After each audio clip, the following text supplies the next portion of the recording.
ಅಶ್ವಥ್ ನಾರಾಯಣರವರು ಉಪಮುಖ್ಯಮಂತ್ರಿಗಳಾಗಿ ರಾಮನಗರ ಜಿಲ್ಲೆ ಉಸ್ತುವಾರಿ ಸಚಿವರಾಗಿ ಅಪಾರವಾದಂಥ ಸೇವೆಯನ್ನು ಸಲ್ಲಿಸಿದ್ದಾರೆ. ಪಕ್ಷದ ಕಮಿಟ್ಮೆಂಟ್ ಇದೆ.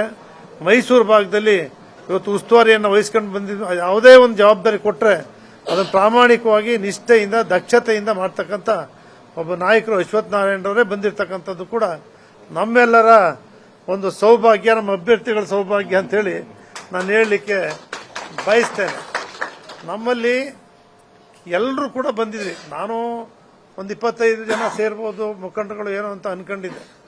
ನಮ್ಮಲ್ಲಿ ಹೆಚ್ಚಿನ ಸಂಖ್ಯೆಯಲ್ಲಿ ದಲಿತರು ಮುಖಂಡರುಗಳೇ ಹೆಚ್ಚಿನ ಸಂಖ್ಯೆಯಲ್ಲಿದ್ದೇವೆ. ಮಹಾರಾಜರ ಪರಿವಾರ ನಾಯಕ ಸಮುದಾಯದವರು ಎಲ್ಲರೂ ಬಂದ್ಬಿಟ್ಟಿದ್ದೀರಿ ಒಟ್ಟೊಟ್ಟಿಗೆ.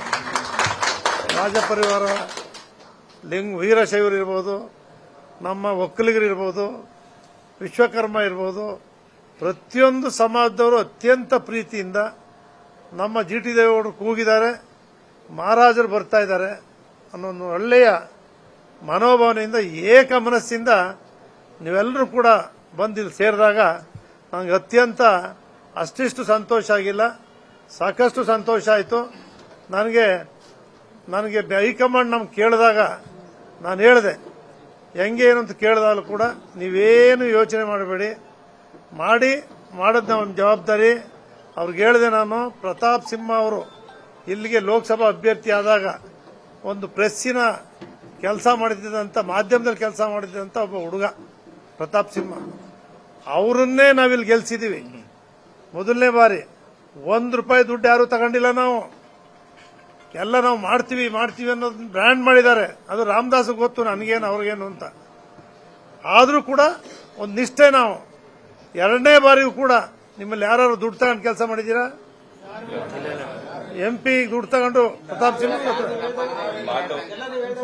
ಯಾರು ದುಡ್ಡು ತಗೊಂಡು ಕೆಲಸ ಮಾಡಿದ್ದೀರಾ?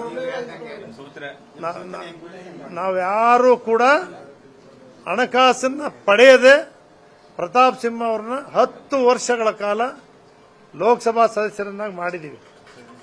ಅವರ ಅನುಭವದಲ್ಲಿ ಶಕ್ತಿ ಮೀರಿ ಅವರು ಕೆಲಸ ಮಾಡಿದ್ದಾರೆ.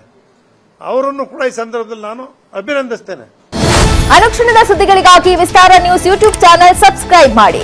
ಹೊಸ ಸುದ್ದಿಗಳ ನೋಟಿಫಿಕೇಶನ್ಗಾಗಿ ಬೆಲ್ ಐಕಾನ್ ಕ್ಲಿಕ್ ಮಾಡಿ. ಲೇಟೆಸ್ಟ್ ಅಪ್ಡೇಟ್ಸ್ಗಾಗಿ www.vistaranews.com ವೆಬ್ಸೈಟ್ಗೆ ವಿಸಿಟ್ ಮಾಡಿ. ಅಂಗೈಯಲ್ಲೇ ಜಗತ್ತಿನ ಸುದ್ದಿ ತಿಳಿಯಲು ವಿಸ್ತಾರ ನ್ಯೂಸ್ ಕನ್ನಡ ಆಪ್ ಡೌನ್ಲೋಡ್ ಮಾಡಿ.